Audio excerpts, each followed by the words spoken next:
ليس البر أن تولوا وجوهكم قبل المشرق والمغرب ولكن البر من آمن بالله واليوم الآخر والملائكة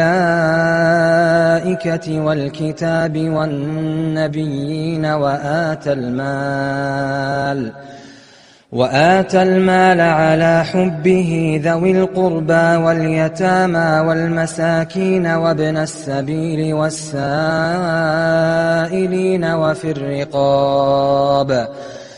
الرقاب وأقام الصلاة وآتى الزكاة والموفون بعهدهم إذا عاهدوا والصابرين في البأساء والضراء وحين البأس أولئك الذين صدقوا وأولئك هم المتقون.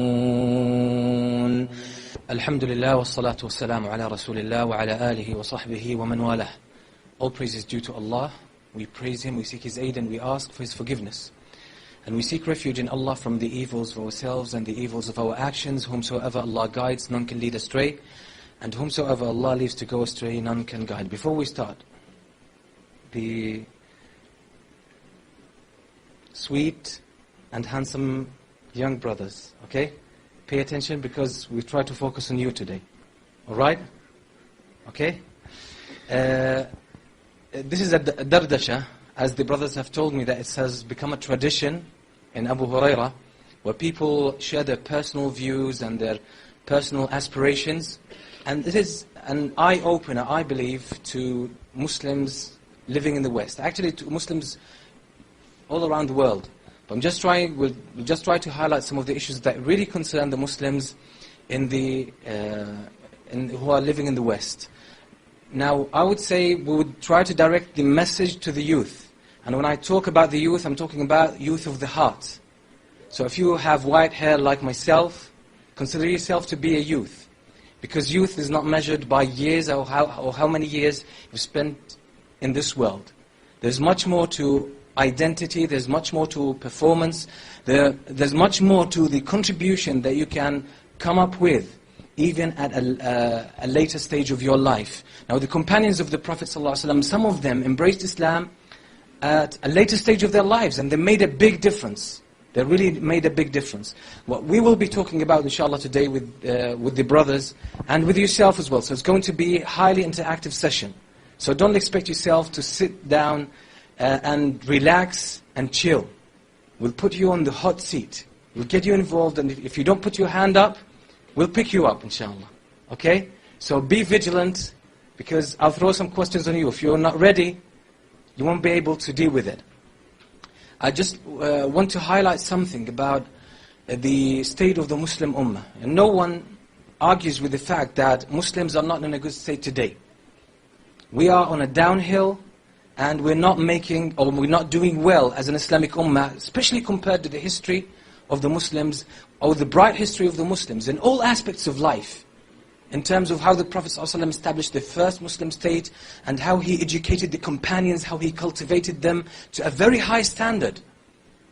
The companions are a really phenomenal generation. The kind of transformation they went through is phenomenal. There's nothing like that in the history of humanity. They were the lowest of all nations.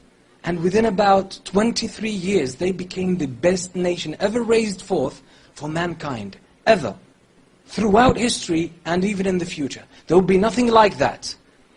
Now, the good news is that this beautiful experience can be replicated. It can be repeated. And definitely not according to the same standards, but at least we can achieve something significant, or a significant portion of what was achieved by the Prophet ﷺ and his companions. And the Messenger ﷺ promised that this will happen. One day, it will be the reality of this ummah, that the ummah, and this is something we will talk about today and tomorrow, inshallah, that this ummah will come back to its glory. Now, obviously, things don't happen in a magical way. All of a sudden, the ummah becomes strong. It is something that we have to work our way through. We have to build it. We have to be aware of what stage we are in, and what is our final destination? Where are we trying to get to? So I will try to provide some a few points that we can start with, so our discussion will be informed, inshallah, and we'll try to set the territory clear of what we are trying to talk about today. One issue is one fundamental issue in the life of Muslims, and I believe I spoke, in my last visit to Toronto, I spoke about this, but I'll try to highlight it a bit more today with more detail and take it from a different angle. The issue of identity. One of the most important aspects of human life, human existence, is identity. When we talk about identity, mainly the way it's been portrayed, in the media, in Muslim books, in Muslim conferences, is that it's all related to color, language, background, and religion. But we hardly hear any scientific, scholarly breakdown of what identity really means. To start with, as human beings, it is human, or the human nature is based on one important issue. It is at the heart of our existence. This issue is worship. Now, it is human to worship. So anyone comes up to you and says, I don't believe in a religion. I don't have a religion. Be sure that this person doesn't know what he's talking about. It is human to worship.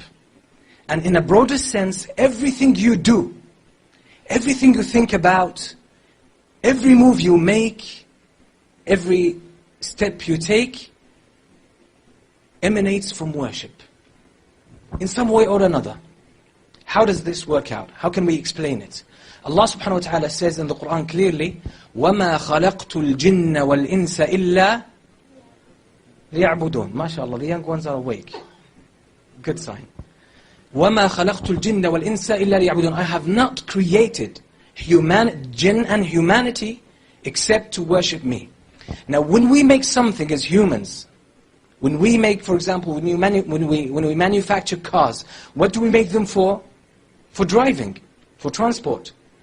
When somebody manufactures a pen, what do they make it for? For writing. So essentially, the car does driving, because this is what it's made for. This is what it's created for. Human beings are created to worship. So everything you do, in a broader sense, is worship, or emanates from worship. And I'll explain it a bit more. I hope I'm not speaking Chinese so far.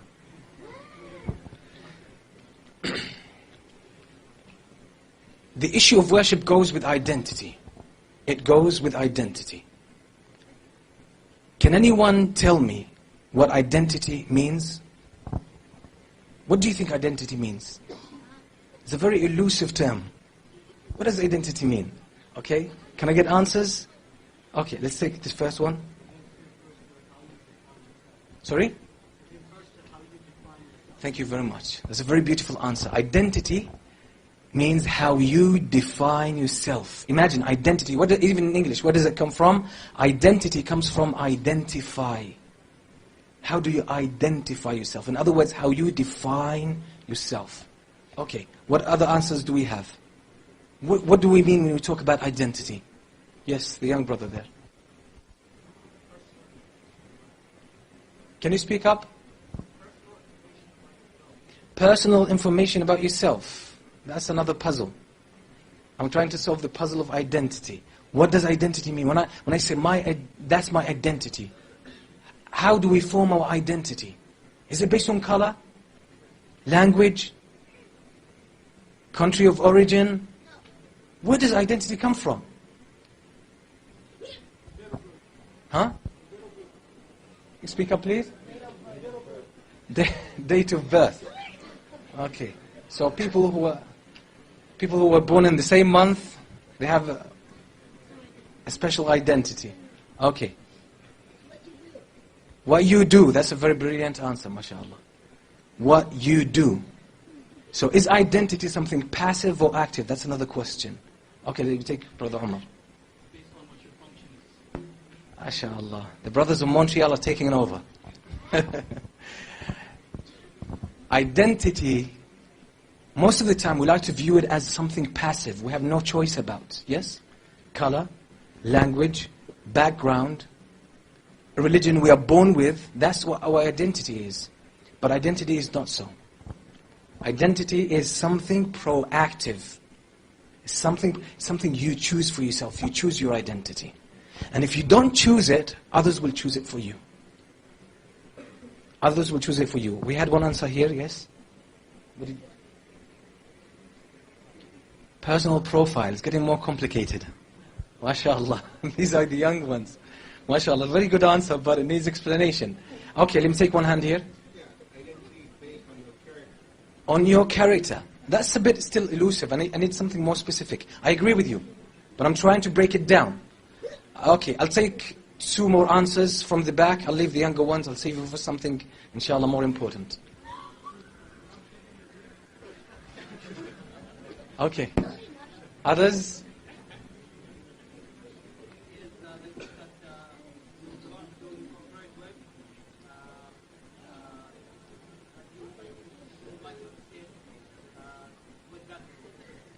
So belonging, cooperating, and association. Okay. These are actually the features of identity. But I need what's the reality of identity. No problem. Brother Umar gave us a very good answer. Let me show you. Now Muslims, regardless of their background, ideally speaking, someone comes from Somalia, someone comes from Saudi, someone comes from Pakistan, someone comes from India, okay, someone comes from Europe, someone comes from Canada. And surprisingly, ideally, they have the same identity. Isn't that true? They're supposed to have the same identity. Bilal, may Allah be pleased with him, was from Abyssinia, from Africa. And Suhaib al-Rumi, although there's a difference of opinion, he was originally from Asham. From Asham, he was a Roman, which is the European race. Okay? And Salman al-Farisi was a Persian. And they had the same identity. The same identity. Now, let's move to another stage, talking about identity. I just want to explain what Brother Umar said. How do human beings process information? How do we deal with the world around us? Do you know, we are creatures of communication, by the way. We are creatures of communication. What do we do in this life? From the date of your birth to the date you depart this world, what do you do?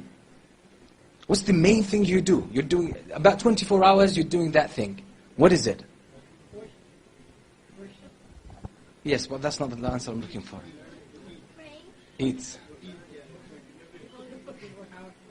Speak up.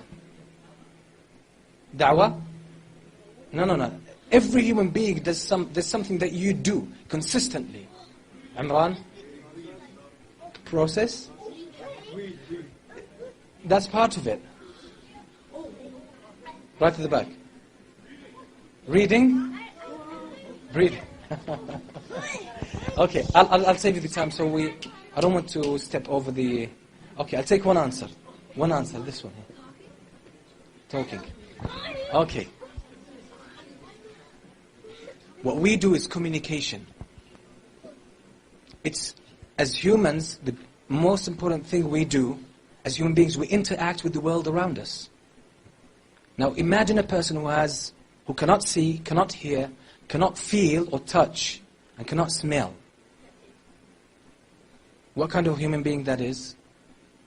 Totally outside this world. No life.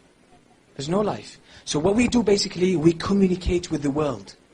That's what we do. As human beings, we have an internal world and an external world. We communicate with the universe around us. And this is why Allah subhanahu wa ta'ala says in Surah Al-Isra, إِنَّ السَّمْعَ وَالْبَصَرَ وَالْفُؤَادِ كُلُّ أُولَٰئِكَ كَانَ عَنْهُ مَسْئُولًا. That's what we do. Imagine, we have 2 ways of communication. Inward and outward. We have an input and output. The input is what we receive from the outside world, from the external world, through our senses. Eyes, ears, smell, taste, touch. Do you receive information from other than your senses? Basically, no. That's where you receive information. Then you start to process it. That's all a state of communication. Now the output is what? What you do, what you say. That's your output that you give to the world. This is what all human beings basically do. We receive information from the world, we process it in a certain way, and then we give the world our output. Does anyone disagree with this? That's what human beings do. Now, let's get back to the issue of identity. How do we deal with the world? How do we communicate with the world around us? And sorry to give this analogy, which I don't really prefer, but because it serves our purposes. Anyone who's in IT? Who's in IT? Who knows much about computers? Okay. How do computers deal with information? Like, for example, a name of a person. Give the name of a person to the computer. How is it represented in the computer, inside the PC? How is it? Binary system. Binary system. So, how does the computer deal with devices? A printer? What? Photocopier? Okay, whatever it is. How does the computer deal with that? You need to define it, yes? There's a definition. What do you call this process?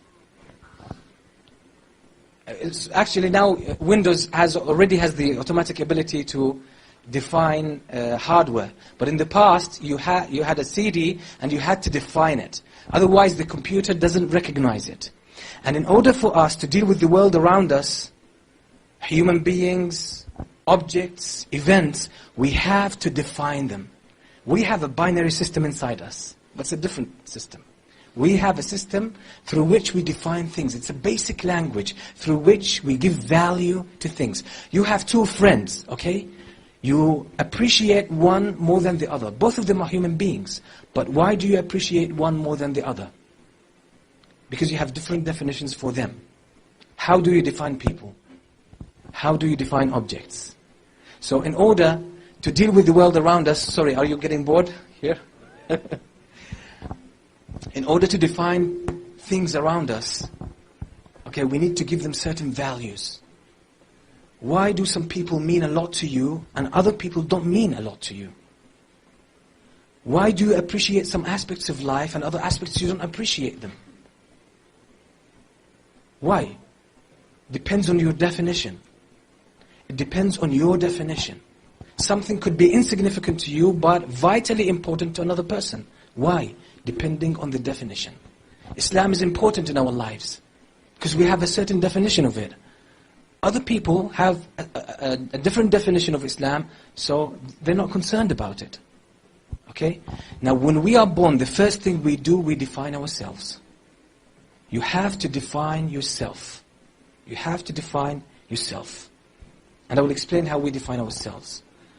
Once we define ourselves, our definition of ourselves becomes the reference point.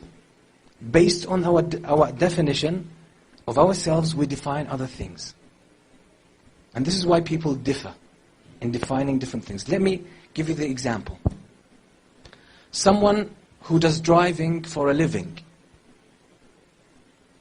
Someone who does driving for a living. Okay? So without a driving license, he cannot work. Another person, he has all the facilities around his house and he doesn't actually really need to drive most of the time. Driving license to the first person is very important. But to the second one is less important. Why? It's the same driving license and both of them are human beings. Why is it more important to one man and less important to the other one? Can anyone give a clear answer? Relativity. I need something more specific. Why is it important for the one who does driving for a living and it's not important for another one? Why?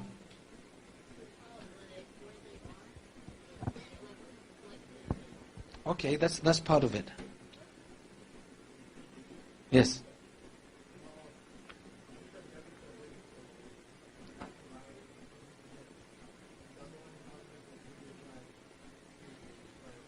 Okay, Jazakallah khair. Basically, for the first person, It's about usefulness. It's about function. It's about function. Driving license is important to his own definition of himself. This is the way he sees himself. His function is to make a living through driving. Okay? So this is why it's valuable to him. It adds value to him. But the other person doesn't need it. Doesn't make any difference. So it doesn't do him a big function. And that's the difference. Okay. The young ones, stay calm. Inshallah, we'll get to you soon. Okay? So the first person, the value of driving license, it does a huge function, a huge benefit to him. And this is why it's of great value. If it's not of value or importance to you, you don't care about it. So the one person, I know that you got lost. Sorry, the example wasn't probably practical enough, but I'm just trying to show you that we define ourselves based on our function. That's the language the whole world speaks. Look at anything in your life and try to see how much value you have given to that thing.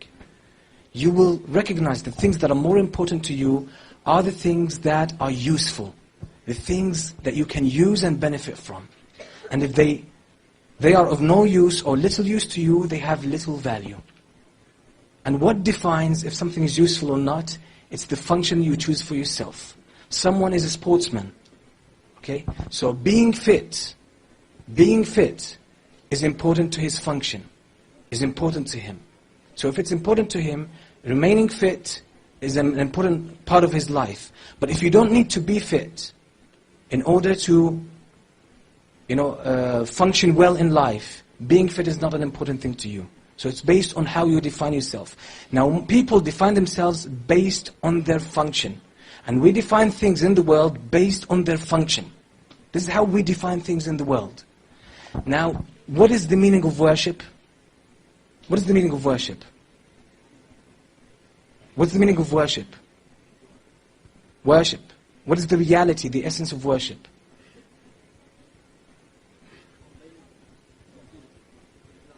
Sincerity. Sincerity is part of worship, is one aspect of worship. Who can give me the essence of worship?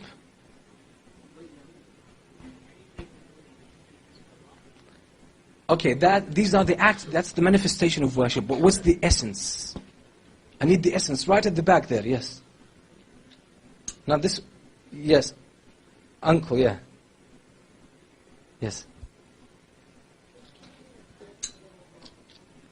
Jazakallah khair. The essence of worship is love. The essence of worship is love. This is what Allah subhanahu wa ta'ala says in Surah Al-Baqarah, وَمِنَ النَّاسِ مَنْ يَتَّخِذُ مِن دُونِ اللَّهِ أَنْدَادًا يُحِبُّونَهُمْ كَحُبِّ اللَّهِ. And some people take partners along with Allah. They love them as much as they love Allah. So this is the essence of worship. Obviously it takes different manifestations. Now the reason I brought this up, Allah subhanahu wa ta'ala created us for what? For worship. What is worship? It's a function. Worship is a function. So this is why we do worship with everything in our lives. Every activity that you have is some sort of worship. Is some sort of worship. Worship is our function. We were created to fulfill this function. If we don't fulfill that, what's the value of human beings? In reality, nothing. If we don't fulfill this function for which we were created, then actually our value goes down. Like you have a car, and the car, and I gave this example before, but I repeat it because it comes in handy. Now someone bought a car. His friend sees him a couple of days later, and he says to him, "How's your new car?" What does he say? His answer is, "I don't have a car," although he has it. Now it turns out that his son keeps taking the car, he drives to work, he comes back, he hangs around with his friends, and he doesn't bring the car home, except late at night. The father doesn't get to use it. So this is why he says, "I don't have a car." Why? Because the car doesn't serve the function that was supposed to, or it was bought in the first place for. Okay? So if human beings do not fulfill that function, they have no value in reality. And actually they have a negative value, which is a destructive value.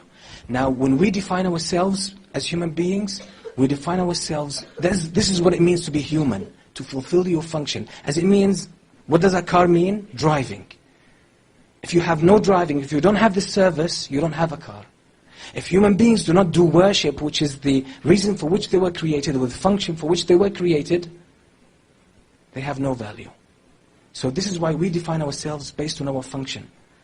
What do we worship? Now I come back to the answer of the uncle, the meaning of worship, and now inshallah we will start very soon. Just give me a couple of minutes to clarify this.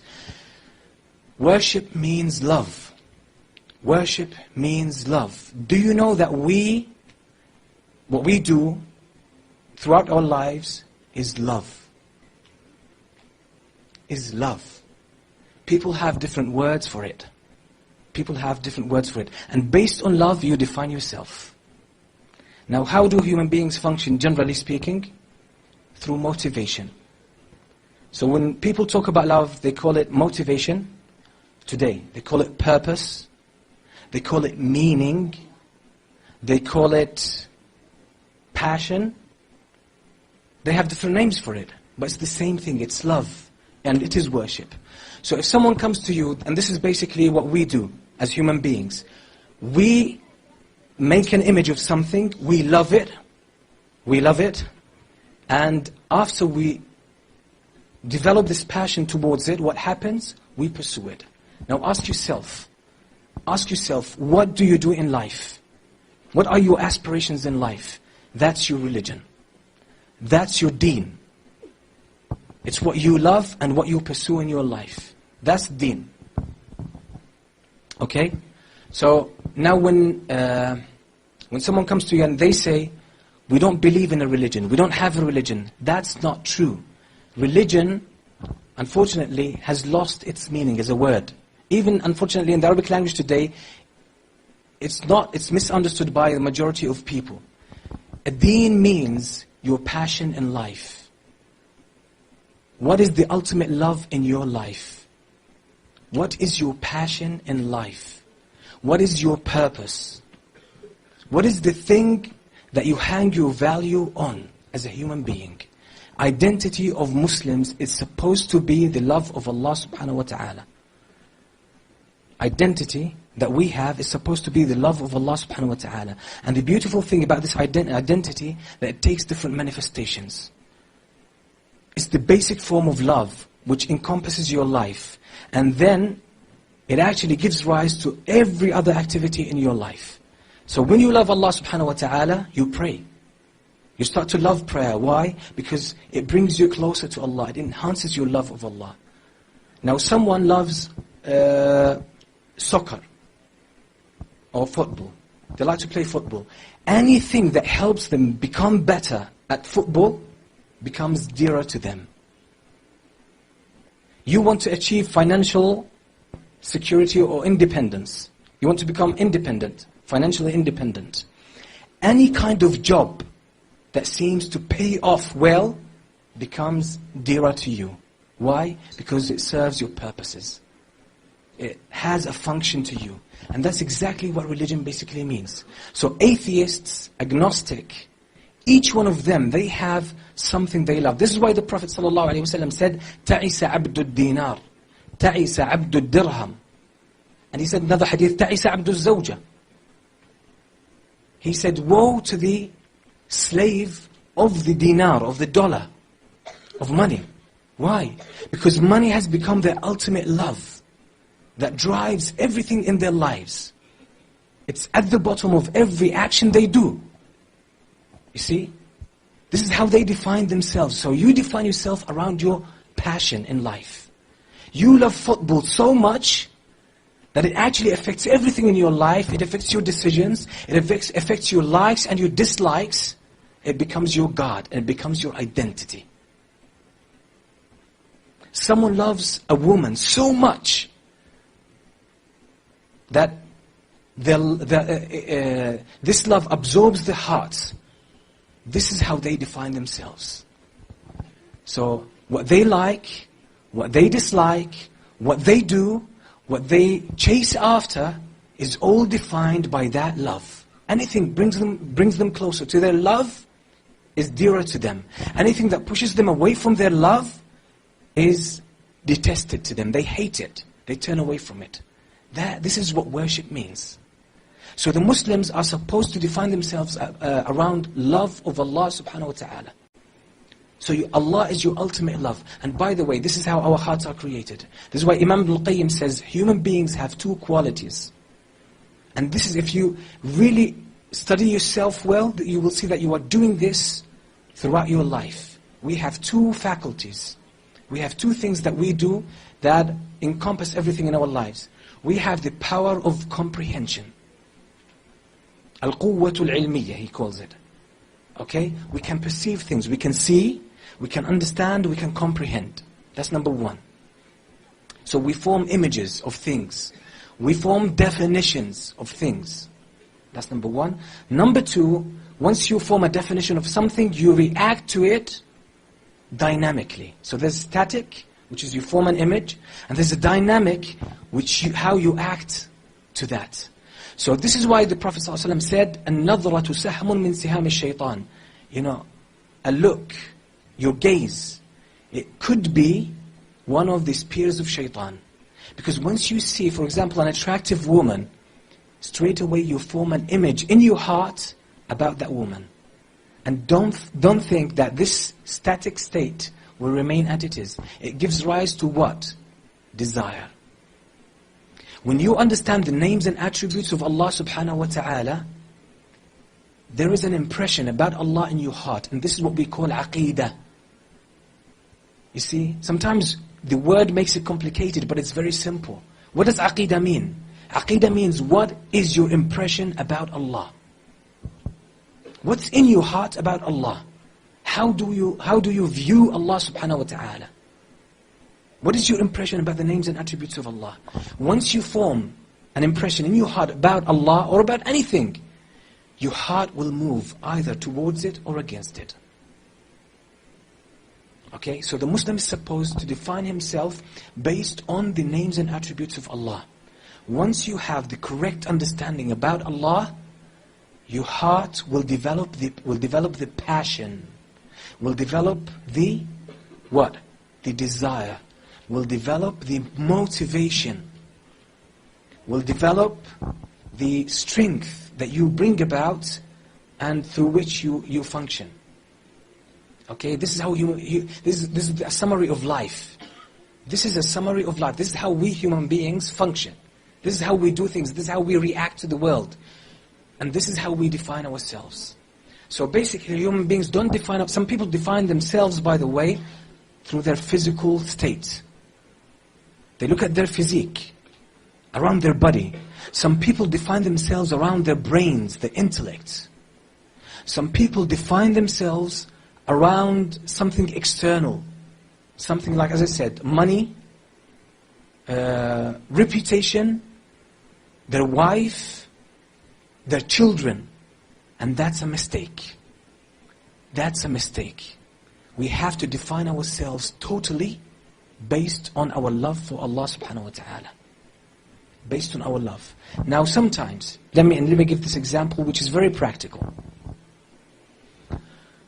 If a person is injured, for example, they lose a leg, or you lose your hand, for example. Does it hurt a lot? Does it hurt a lot? Even about your image, about yourself, the image you have about yourself? Many people feel frustrated about it. It could destroy some people's lives. If it happens, this person has defined himself greatly around his body. The way they look is very important in their definition of themselves. And that's a mistake. Some people define themselves around their financial states. So when they are rich, when they are well off, they feel confident and they feel alright. But when they are poor, when they suffer from some kind of financial loss or setback, they feel bad about themselves. A person who's handsome, they tend to define themselves around their beauty. If they have an accident and they lose that beauty, their definition of themselves is zero. And this is when they lose confidence and they lose hope in life. A person defines himself around his girlfriend. She leaves him. What does he do? Commits suicide. Because his definition is gone. No definition. So, who are you? It's your definition of yourself. What is your definition of yourself? It's your passion in life. It's your passion in life. Some people define themselves around football. Their life is all about that sport, or basketball. That's their life. If they lose it, they're out of balance. But the companions of the Prophet ﷺ, in the battle, many times, when they talk, even younger people, young as these ones, like Mu'adh and Mu'awwidh. Anyone heard of their story? Mu'adh and Mu'awwidh, in the Battle of Badr. Mu'adh and Mu'awwidh, two young children. They were around 13, 14, 15. Two young children. One of them, Mu'awwidh, when he hit Abu Jahl, Ikrimah, the son of Abu Jahl, took revenge for his father. So he hit this little boy with his sword. What happened? I mean, the boy himself narrates the story. He hit him on his shoulder, and do you know what? He cut his arm.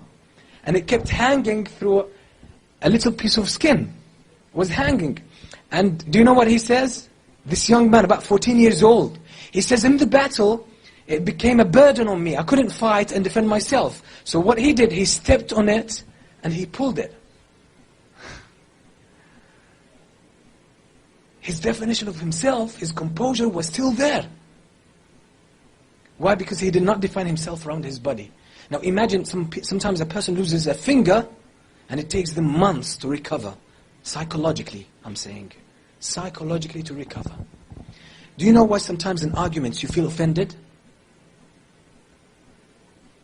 You have an argument, or you have a conversation, you are sitting with some people. Still okay? You feel a bit offended. Someone says a word and you feel offended. Why?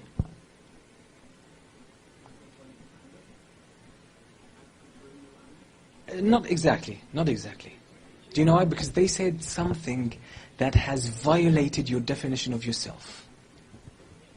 Violated your definition of yourself. For example, you define yourself around your reputation, how people see you.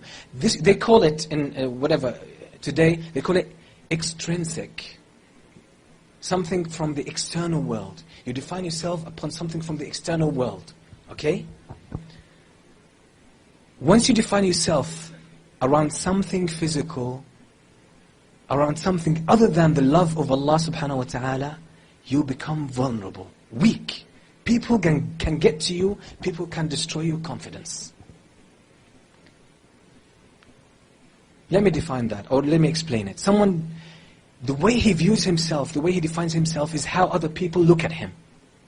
This is where self-esteem comes from. Self-esteem comes from your definition of yourself. There's no fixed thing called self-esteem. You choose what your self-esteem is. The Prophet ﷺ in Mecca, they called him a magician, they called him a liar, they called him all names. And he was the most honored among them, the most respected before the message. And that never, ever violated his self-esteem. He kept composure.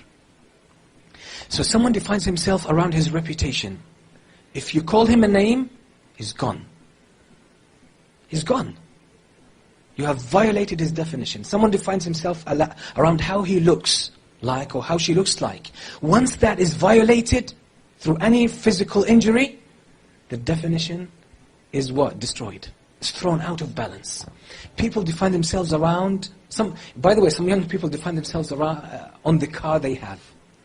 So if they have an accident and the car crashes, believe me, they suffer psychological consequences. So Allah subhanahu wa ta'ala wants us, this is why the believers are the strongest. If you define yourself around Allah subhanahu wa ta'ala, the love of Allah, no one can touch that. Can anyone stop you from loving Allah? No one can get to that. No one can get to that. But you define yourself around your love of your wife, she could die. She could leave you. So don't hang your definition on anything that people have control over. Define yourself around the love of Allah subhanahu wa ta'ala. You will be fortified, you will be safe No one can get to you. Whatever people say to you, that can never touch you. You have strong walls, you have a strong armor, and people cannot break through that. And by the way, this gives you so much even physical strength. Am I coming up with something strange? Allah says this in the Quran.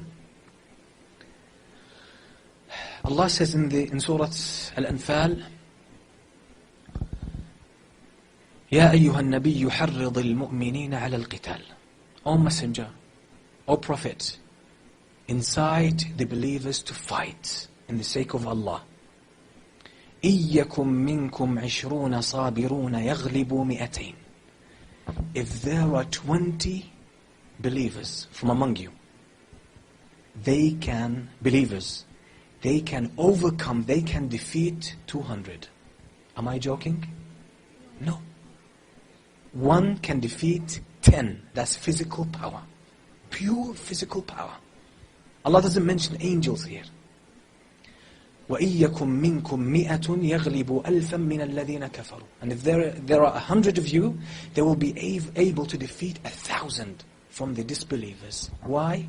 Allah concludes, ذَلِكَ بِأَنَّهُمْ قَوْمٌ أو بِأَنَّهُمْ قَوْمٌ لَا يَفْقَهُونَ.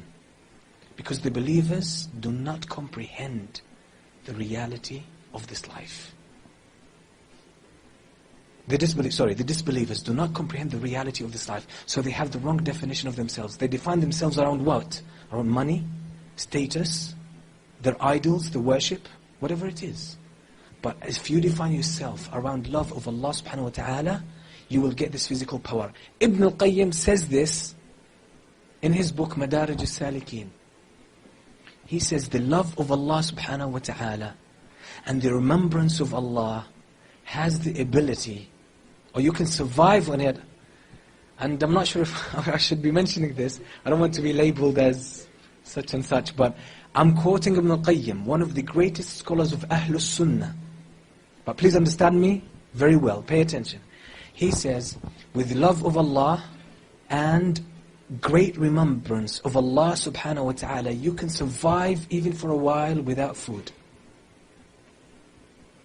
That's physical power. Now don't ask me how, because I kept the brothers waiting for long. But what I'm talking about now is very important for our discussion. Now, a person defines himself around love of Allah subhanahu wa ta'ala. That's the basic love. We have a hierarchy. We have levels of love. At the bottom, at the center of our love should be love of Allah subhanahu wa ta'ala. Once you define yourself around this, no one can touch you. No one can throw you out of balance. Even if people give you dirty looks as Muslims, they cannot touch your self-esteem. They cannot affect you. The reason why when we walk around, people give us dirty looks, we hear some bad comments, sometimes we feel bad about ourselves. And if it happens repeatedly, if you are affected by that repeatedly, you start to have a problem with your identity. So you want to look like others. You don't want to hear bad language. You don't want people to look, to give you certain looks. So what do? A brother has a beard, he cuts it short or he shaves it. Why? Because he wants to avoid this kind of psychological injury. People talk about me. So we try to change the external world, our body. No, it's inside you. Change the internal world. Strength is inside, it's not outside. And the problem with the brothers who feel offended when they are given dirty looks, or when they hear some kind of language, or when they are called names, or when someone calls you terrorists, you Muslims terrorists. We feel offended because you define yourself partly around how people look at you. That's a problem. That's a problem. This is when you become vulnerable. So define yourself around Allah subhanahu wa ta'ala. No one can touch you. No one can affect you. Don't define yourself around your wife. You love her. But that's a secondary level of love. It follows from your love of Allah subhanahu wa ta'ala. You love your wife, why? Because she is Muslim. You love your wife, why? Because she is with you on the same road to Allah subhanahu wa ta'ala. You love your wife, why? Because Allah subhanahu wa ta'ala commanded you to be dutiful to your family. You love your wife, why? Because she can help you make it to Allah subhanahu wa ta'ala. So this is how we should set our priorities in life and our relationship with everything. Everything should emanate from our love for Allah subhanahu wa ta'ala. Only then you can have some kind of a thematic unity in your life. You're one person. Many times we have duplicity of people. We have schizophrenia. To a certain degree. Sometimes in one place you act in a certain way, in a different place you act in a different way. It happens with all of us. Sometimes you like something, the same thing, you like it, tomorrow you don't like it. Why? Something has changed in your definition of yourself. And it could be rapid. If it's rapid, that's dangerous. But if you define yourself solely around love of Allah subhanahu wa ta'ala, you will have a consistent character, consistent definition, an absolute morality that doesn't change from day to day, from age to age. It's the same. So you'll have stability in your life, strength, and no one can get to you, and everything, you start to see the links, even with what type of food you eat. If you really define yourself well around love of Allah subhanahu wa ta'ala, everything will fall in place. And this is what the Prophet ﷺ, or the hadith that is narrated, the divine hadith, which the Prophet ﷺ defines, when he says, when Allah subhanahu wa ta'ala says, sorry, it's not a divine hadith, it's from the Prophet ﷺ. He says, مَنْ كَانَتِ الدُّنْيَا هَمَّهِ, the one whose passion, the one whose ultimate love is this dunya, money, wife, girlfriend, even children. It shouldn't be your main passion. It follows from your love of Allah subhanahu wa ta'ala. Anyone who has part of this dunya to be his main passion in life, that is his definition. This is how we define ourselves. شَتَّتَ اللَّهُ عَلَيْهِ أَمْرَهُ, Allah will increase his worries and make them scattered. So his mind will be all around the place, chasing money, chasing his relationships, chasing his financial state, chasing his personal preferences. Every worries all around the place. شَتَّتَ اللَّهُ عَلَيْهِ أَمْرَهُ وَجَعَلَ فَقْرَهُ بَيْنَ عَيْنَيْهِ, and Allah will make poverty in front of his eyes wherever he goes. وَلَمْ يَأْتِهِ مِنَ الدُّنْيَا إِلَّا مَا كُتِبَ لَهُ, and he will get nothing of this dunya except, what Allah wrote for him.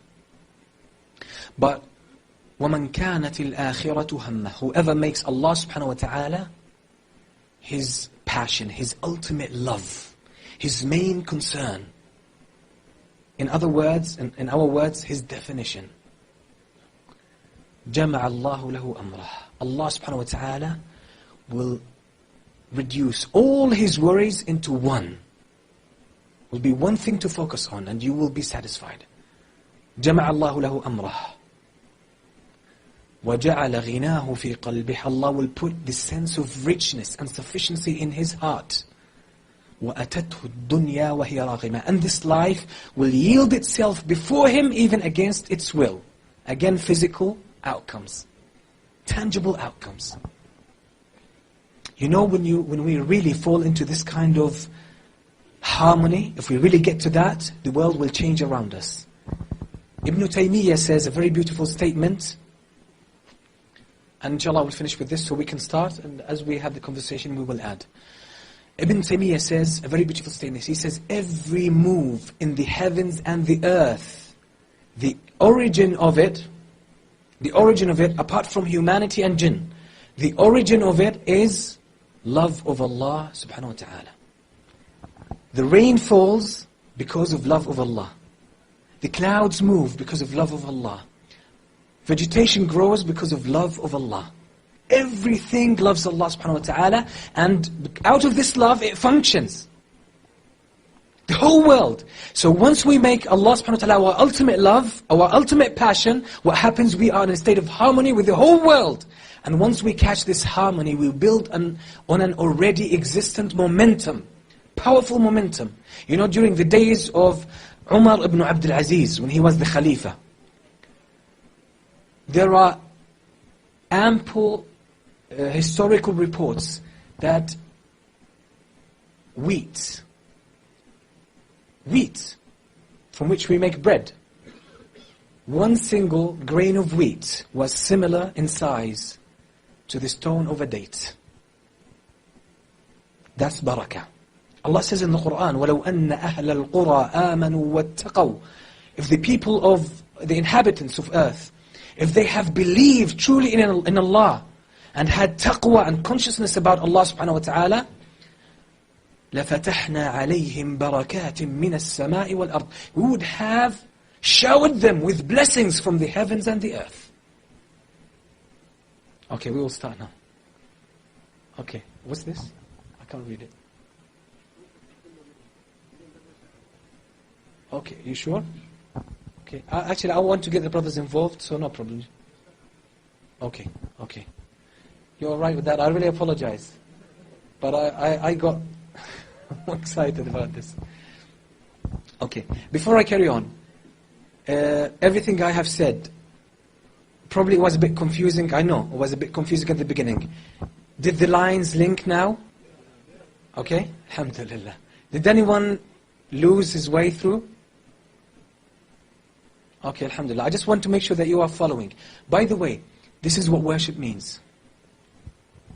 In simple words, this is what worship means. And believe me, the way, your ultimate passion is your definition of yourself. Is your definition of yourself.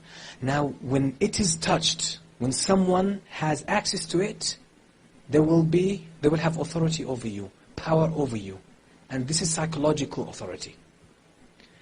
So, it's very dangerous to define yourself around your financial situation. Or define yourself around your body.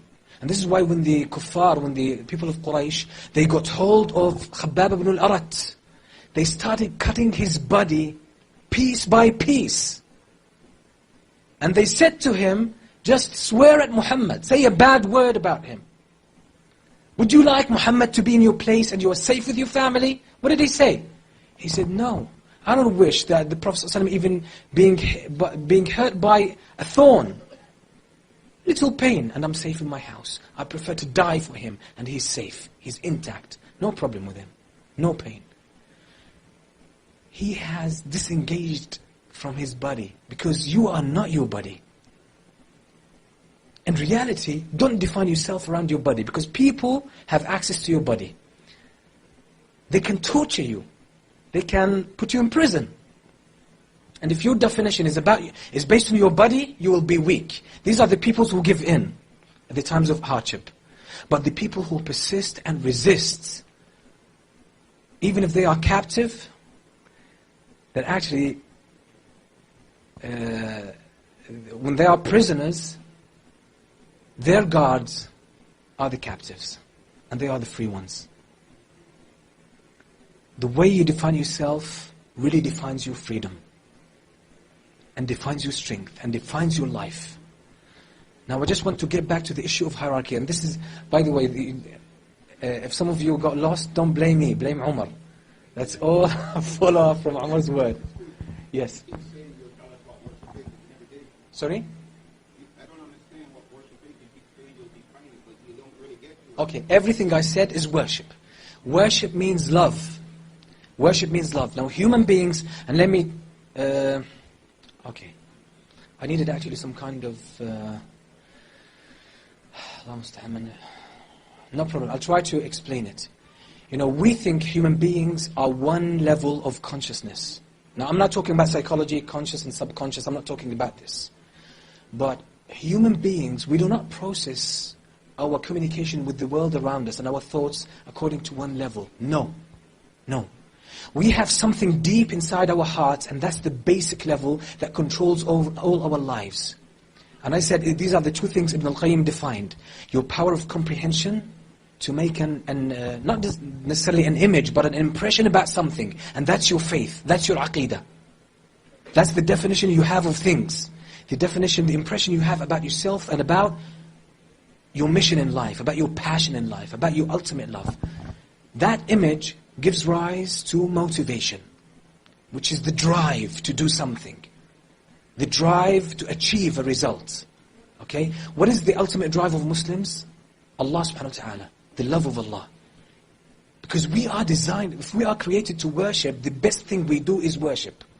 The car is made for driving. The best thing the car does is driving. A pen is made to write. The best thing you do, or the best function a pen could serve is what? Writing. By default. Humans are created for worship, so naturally, what do? Worship. Without being conscious about it. But the choice is, you either worship Allah or you worship something else. That's the choice you have. You don't have, by the way, you don't have any choice whether to worship or not. Humans worship by nature. That's what worship is. You form an impression about something, your heart identifies with it, so you define yourself around it. And then the drive, this dynamic power is created in your life, in your heart, and it pushes you to do all the things that you do in your life. It all emanates from that. That's what worship means. So it's your ultimate love. So if you define yourself around love of Allah subhanahu wa ta'ala, this underlies all your activities. And it underlies your definition of things. This is why, for Muslims, salah. Why is salah important? Why is salah important? Because it serves your love of Allah. Isn't that true? Brings you closer to Allah. You exercise your love of Allah subhanahu wa ta'ala.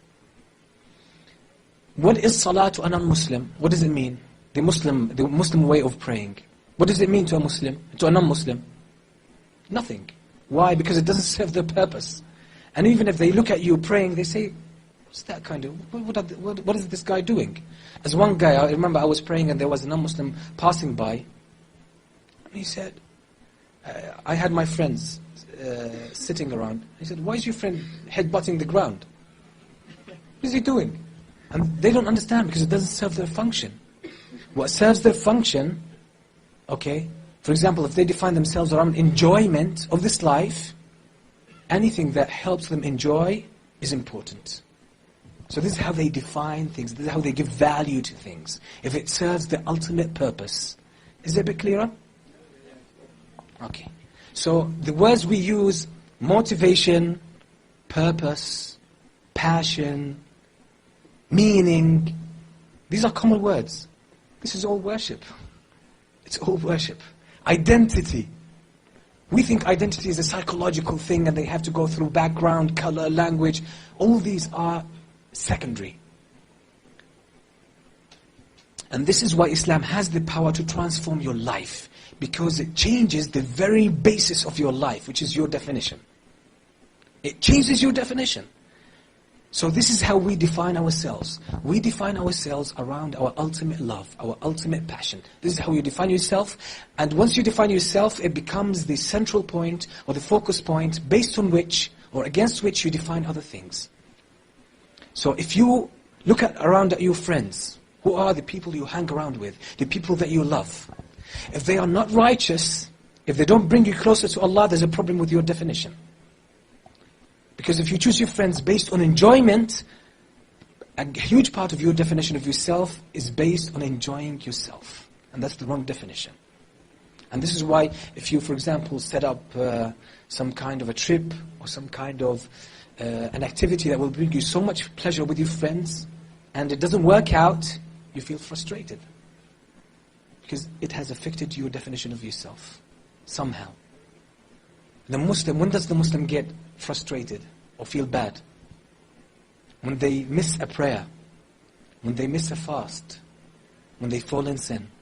Why? Because it works against their definition, against their passion, against their purpose, against their meaning. We say, many times people say, I'm searching for a meaning for my life. What is meaning? It's definition. It's your passion. So if you want to transform a person, make sure they change their definition. You don't need to work on how they behave and how they do. This is all easy. Don't be bothered with the details. Focus right at the center. Everything will follow suit. Everything will change automatically. So this is very important when we deal with our kids. Most of them are sleeping. MashaAllah. MashaAllah. I wish you got this on camera. Okay, it's very important when we raise our children to help them define themselves around love of Allah subhanahu wa ta'ala. This is what identity means. So let's forget about language, color, background, country of origin, all of this stuff. Believe me, all of this is irrelevant. All of this, your physique, your body, don't define yourself around this. Define yourself around love of Allah subhanahu wa ta'ala. And by the way, some people might say, okay, how can I increase my love? You know, you are created to worship Allah. You are created to worship Allah, so there's no need, it's not rocket science to know how to love Allah subhanahu wa ta'ala. You are created to love Allah. Ibn al-Qayyim says in many times in different books, he says, إِنَّ الْقَلْبَ خُلِقَ لِمَحَبَّةِ اللَّهِ وَالشَّوْقِ إِلَى لِقَائِهِ وَالْأُنْسِ بِهِ. Your heart is created to know Allah subhanahu wa ta'ala and to yearn to His meeting, to be eager to see Allah subhanahu wa ta'ala and to feel the closeness to Him. This is what your heart is created for. So naturally it's inclined to that. But where do most people go wrong? You know, anything wrong you do, anything wrong a human being does, do you know what it is? It is something that is supposed to be given, or it is designed to be given to Allah. We just give it to somebody else or someone else, or something else. Your heart is designed to love Allah subhanahu wa ta'ala. So naturally, your heart is always looking around for that love. It's looking around for that love. Most people are short-sighted to get stuck with physical things around them. They either love a person, they love finances or money, wealth, or they love a house, or they love reputation, which is a bit more complicated, or they love something intellectual. People love the science they study, the discipline they study. People love their jobs. Not only, by the way, some people love their job not for money, because it gives them a sense of fulfillment. So they have defined themselves around that activity. That's short-sightedness. This is what Allah subhanahu wa ta'ala says, لَهُمْ قُلُوبٌ لَا يَفْقَهُونَ بِهَا. They have hearts with which they cannot comprehend. They have eyes with which they don't see. But actually they see physical things. But your eyes are not meant only to see physical things. You have to see beyond. The world around you is supposed to lead you to love Allah subhanahu wa ta'ala. And that's what your heart is created for. That's what your heart is created for. So don't get stuck with the physical word, tangible word around you. Have a deeper insight. Have a deeper insight to define yourself around Allah. So once your heart gets to know the names and attributes of Allah subhanahu wa ta'ala, learn them. The Quran is full with names and attributes. Most of the verses in the Quran end up with names and attributes of Allah. Do you know why Allah created the heavens and the earth? Why? Why did Allah create the heavens and the earth? For what? The answer is in the Quran. No answers? For test and reward, which is good. That's the right answer, but I need something to serve my purpose here. Allah subhanahu wa ta'ala says in the end of Surah At-Talaq, Allahu alladhi khalaqa sab'a samawat, Allah who created 7 heavens, وَمِنَ الْأَرْضِ مِثْلَهُنْ, and 7 earths, يَتَنَزَّلُ الْأَمْرُ بَيْنَهُنْ, the command of Allah descends from the heavens to the earth. Why? لِتَعْلَمُوا, so that you know أَنَّ اللَّهَ عَلَى كُلِّ شَيْءٍ قَدِيرٌ وَأَنَّ اللَّهَ قَدْ أَحَاطَ بِكُلِّ شَيْءٍ عِلْمًا. So that you get to know and realize that Allah is capable of doing everything. And that Allah's knowledge has encompassed everything. So Allah created the heavens and the earth, so that you and I know that He is the omnipotent, the almighty, and He is the all-knowing. Everything in the heavens and the earth was created for that. Imagine. Just to help us know all. Because once we know Allah subhanahu wa ta'ala, we define ourselves around Him, or around love of Allah, and once we do that, everything in our lives will be alright. No one can get through to you. No one can destroy your self-esteem. No one can overcome you. And your whole life will be in harmony. Everything will make sense. Everything will be totally in a state of organization. So just let me finish with the issue of hierarchy of motivation. At the bottom, at the root of all motivation in your life should be the love of Allah. And this is so powerful. This is so powerful because Once you use anything that is made for a different purpose, or purpose different than what it was made for, it doesn't function well. It doesn't function well. If you use this projector or this camera, for example, to store, use it as a cup, the lenses, use it as a cup and drink water with it, it doesn't serve that purpose right. It's not suitable, it'll give you trouble, it'll give you problems. But if you use it exactly for what it was made for, this is when you get optimum performance.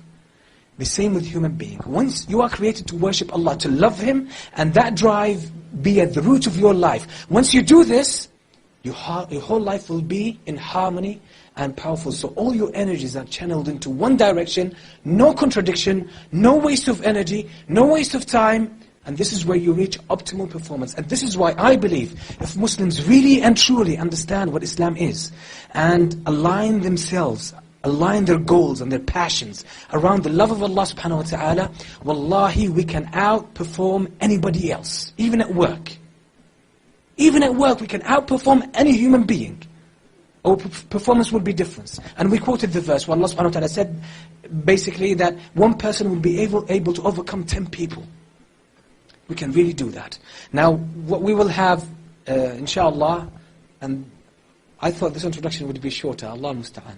But inshallah what we will be doing inshallah is the dardasha, that we want to see what is the future of our ummah. Many times we lose our way. We don't define ourselves around totally, completely around the love of Allah subhanahu wa ta'ala. What we will try to do now is define ourselves around the love of Allah. Don't think that you will lose by defining yourself around Allah. You will suffer from some withdrawal symptoms. If you have defined yourself, by the way, most people don't define themselves around one thing. We have a mixture of things. And this is why this makes us weak. Because it saps our energy. We are distracted. If you define yourself around Allah subhanahu wa ta'ala, you won't lose anything. You will gain even more. And I promise you, you will gain even more. Sometimes you feel it difficult to detach yourself from something you have defined yourself around for most of your life. It's difficult. There will be some withdrawal symptoms. But believe me, once you define yourself around Allah subhanahu wa ta'ala, most of your other needs, your other ambitions, your other aspirations, most of them, by the way, are legitimate. But what we do, we put them in the place of the love of Allah. That's the mistake we do. But get the love of Allah right at the root of everything, and then there's a hierarchy. There's a beautiful alignment. Because this love of Allah, it allows your other ambitions, your other needs, even physical needs, even sexual needs, even financial needs, even needs for self-esteem and respect and reputation. All of these, by the way, are legitimate as long as you put them in the right place. And this is when you will get the best harmony in your life. But what we have to do is get the love of Allah right at the bottom, right at the root. When I say bottom, I mean the root. It's the foundation, the basis. Then it allows, there are slots for every other ambition you have. So it falls in place and it emanates from your love of Allah subhanahu wa ta'ala. And this is how you start to build that momentum. And it meets the momentum that is created by the heavens and the earth. And only then you will start to see the fruits that how Islam really transforms life, and Islam can really set everything in your life in a state of harmony and optimal performance. We can truly reach that. Now, do we have any time for adhan? Okay, just let me have, if we have any questions. Any questions? Now what we will do, we'll try to see how we can do this. At this time in which we live, by the way, our ummah suffers, by the way, not because of what the enemies of Islam do. Our ummah suffers not because the financial and the political state of the Muslim ummah. No. The problem and the illness is deeper than that. These are symptoms. These are symptoms. Now, most of us don't realize the personal responsibility and the contribution they can offer this ummah. We sort of belittle ourselves. We underestimate what we can do. Now, if we raise our level, of awareness to the fact that we can really contribute by achieving this model. And by the way, I didn't bring anything from my own pocket. I didn't bring anything from my own mind. What I'm saying now is there in the Quran and in the Sunnah, and it's present in the books of the early Muslim scholars. You can see it functioning, running through their lives. Read the seerah of the Prophet ﷺ. That's exactly the underlying theme throughout the events. That's the underlying theme throughout the lives of the great Muslims. You can find it there. The traces are there, but you just need to find them, bring them together, and organize them in a way we can relate to today. When the people of Quraysh, when the Prophet ﷺ told them, say La ilaha illallah, they fought him. One word. Now there are people who commit similar shirk, similar polytheism as the people of Quraysh, and they say La ilaha illallah, no problem. Why? Because they don't understand the meaning. Likewise, many times we read, but we don't understand the real meanings. So the reason I put it in that language is that this is the language we can relate to. Many times when we read translated books, and unfortunately even Arabs sometimes when they read the Arabic books, language has differed over time. Has become a bit different. And language is not only a word and its meaning, it's a package. It's full with associations. It's full with connections. It's full with connotations. So you have to understand it. If someone studies English and they don't study idiomatic English, you tell them, okay, give that person the benefit of the doubt. They start searching in their pocket. Searching for the benefit of the doubt. They don't realize what's the meaning. You see? So language is a package. And this is why when we read translated books, we read, unfortunately, some kind of unrelated ideas that we cannot really practice. So what we will be doing, inshallah, in this dardasha, we have, mashallah, young brothers, young Muslims that I believe, and we've interacted before, mashallah. I believe that we have, inshallah, this level of awareness so that we can align our goals. There's no problem if you want to, by the way, reach financial independence. There's no problem if you want to become a brilliant doctor or engineer or successful businessman. There's no problem with that. All what you have to do as a Muslim is to align that, put it in its right slots, build that on your faith and love for Allah subhanahu wa ta'ala, and so that your personal goals will ultimately lead you to the ultimate success. So it doesn't become an end in itself, but a means. And believe me, you will do better than making it your ultimate love. So we will try to see what our younger generation have and what our elderly have, because they have the experience. The Prophet ﷺ says, "Al-barakatu fi akabirikum." The blessings of Allah are in your elderly. So don't underestimate. Sometimes we can't relate to what they say. That's our problem. So we have to learn from their experience, from their expertise, from the knowledge that they have. And I would like to listen from you. I would like to listen from you. You live in this community, in this country. You understand it very well. You understand the social system, the legal system, the political system. And you know your own personal conditions. And I would like to hear some personal reflections, personal even ambitions. How can you personally align your ambitions and so that they are in harmony with the love of Allah subhanahu wa ta'ala, and by means of that we can really transform Muslim communities in the West to contribute to our ummah in general. Wallahi, we can do it. We can do it. And it's very simple. And you will get rewards collectively on the whole level of the ummah and even personally. Wallahi, you will be transformed. You will start to see a level of life that you have never enjoyed before. I'm not joking. And this is what Ibn al-Qayyim says when he said, Wallahi inna fi dunya la jannah, man lam yadkhulha lam yadkhul jannat al-akhirah. There is paradise on this earth. Anyone who fails to enter it will not be able to enter paradise in the hereafter. And that's the type of Jannah. This alignment, this momentum, this focus, no distraction whatsoever.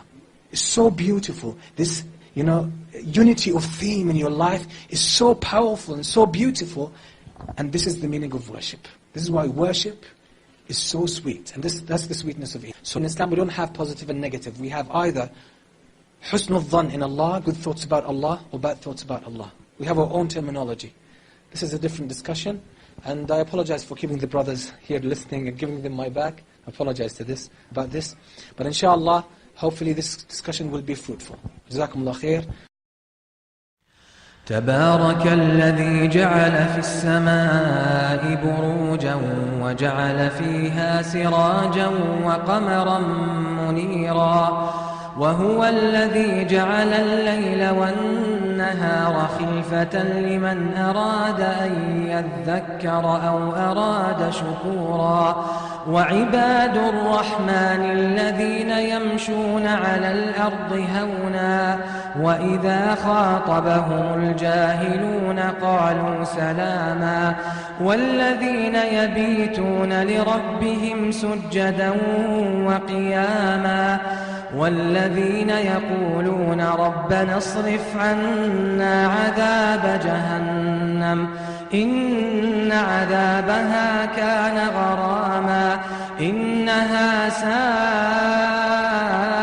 مستقرا ومقاما والذين إذا أنفقوا لم يسرفوا ولم يقتروا وكان بين ذلك قواما والذين لا يدعون مع الله إلها آخر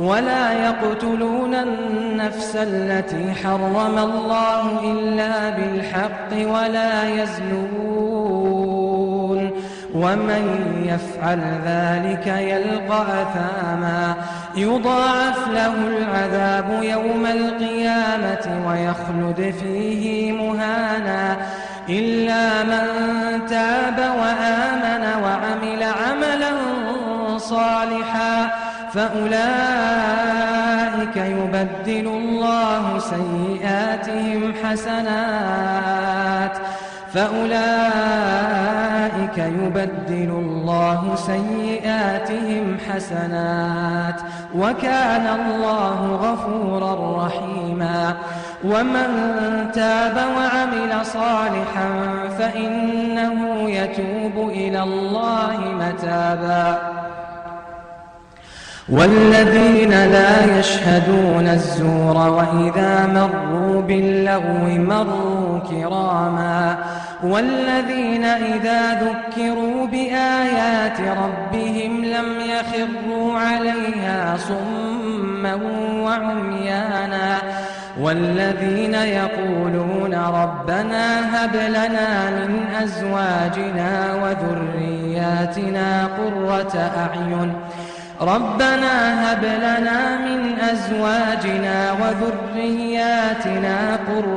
أعين واجعلنا للمتقين إماما أولئك